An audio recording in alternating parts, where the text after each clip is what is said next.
Sup, peeps? Smackdown, June 14th or 13th, sorry, 2025 results coming up next.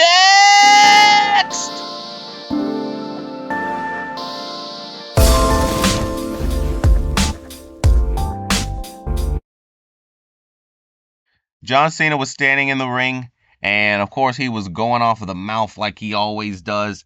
He was talking about, he said he doesn't have to worry about Seth Rollins cashing in on him. He said because Seth Rollins probably wants him to leave so Seth can be the only real champion when he cashes in on a different champion. I'm sure that's probably true.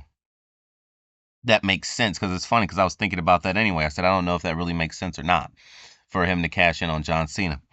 Anyways, he talked about it. He said everything was calculated and planned.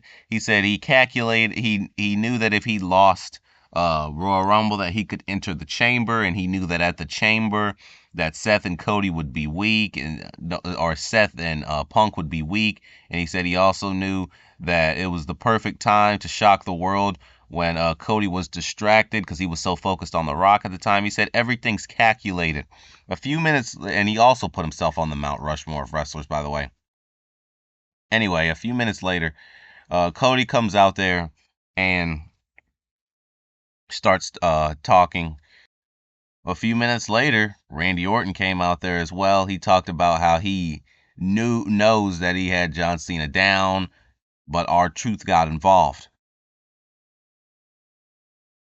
A few moments later, LA Knight comes out there, and then LA Knight, he said, John Cena probably didn't have me in his plan, and then now he's cutting down John Cena with words, and John Cena's like, okay, this is just too much, I'm done.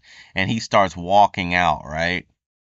A few moments later, R-Truth comes from behind and starts just punching down on John Cena, just punching over and over and over and over again. The security has to separate them, and that was pretty much it for that moment. Jacob Fatu came out there. Of course, we're all wondering what he's thinking after the Money in the Bank betrayal. But he was interrupted by Solo. No, not in person. On the screen.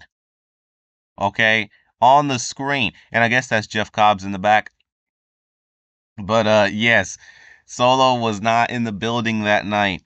He cut down Jacob a little bit. He said the only reason that Jacob's in WWE is because of him. He said he would not be where he is if it wasn't for him. Of course, Solo would say something like that because he's kind of like that wannabe Roman Reigns, you know. So of course he would say something like that. Jacob really didn't say too much to him. Solo said he's willing to give Jacob a second chance. But Solo said that in order for that to take place, he wants Jacob to use that line. You know that line he used to use, how he says he loves Solo? He wants to hear that in order to bring him back into the group again. After that, Jacob just looked confused, and that was pretty much it for that. John Cena comes running back out there. He gets on the mic for a few minutes, talking about he's tired of being disrespected.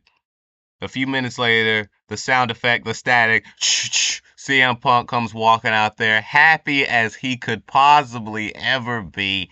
And of course, you know that John Cena was not too happy about this.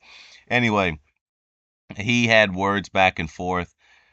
He told John Cena, he said, give the fans a happy ending instead of going out like this. John Cena said it's a waste of time going out with a happy ending. And he just basically, I mean, nobody can change his mind. You know, he's just where he is. Punk said that Cena has never beaten him, which I do believe is actually true. I do believe that is true. Punk cracked a couple of jokes at what Cena was wearing, and then he said, I'm starting to sound like PG John Cena.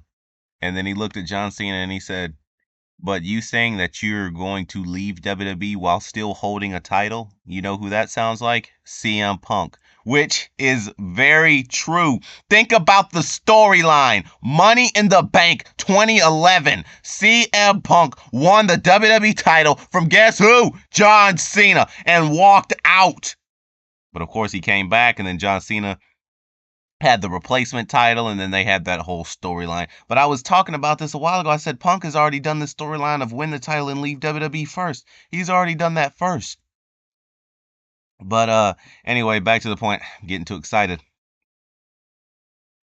Punk said that he can see right through John Cena, and he said, and that's the truth. And that was a perfect segue. Him saying that's the truth is like a perfect segue, because a few moments later, Punk leaves the ring, and they also advertise Cena versus Punk at Night of Champions, June 28th. But anyways, it's a perfect segue because R-Truth attacks John Cena seconds later and locks John Cena in his own submission hold. And this was so funny. CM Punk comes back and says, "Hey Cena, the truth hurts," and walks out again, man, which was just cool. Then the security had to come and separate R-Truth and John Cena. John Cena comedically hopped away while the security was still holding back R-Truth, to make sure that they didn't start brawling again, of course, because this is the theme of the night, obviously. And yeah, that's pretty much to me like those were like the best moments from SmackDown. I want to go back to this moment for a second with Punk looking at the ring. I mean, this is like three of the OGs of great years of WWE wrestling all in the same arena at the same time. Look at this picture. But I'm going to call a point. I don't know if any of you guys remember, like 2010, 2011, something like that. It was during the Cena and Punk feud that I mentioned earlier. It was John Cena versus R-Truth in a tables match, right? And Punk moved the table out of the way when Cena was going to do the AA through the table. And that was a distraction. And a little while later, R-Truth was able to spear John Cena through the same table and win the tables match.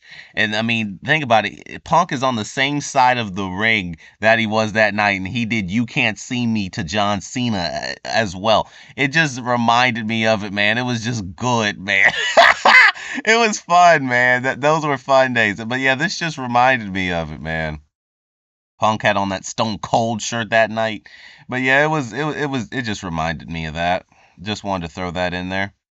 It was also funny because Cena mentioned earlier in the night, he said, I don't have to worry about Seth Rollins because Seth Rollins wants me to leave so he can be the only real champion once he cashes in, which is so true. And I was even saying that. I said, I don't know. I said, I don't know. I was thinking about that. I said, I don't know if it makes sense for him to cash in on John Cena or not. And it doesn't. I mean, you can cash in on somebody else. Why John Cena?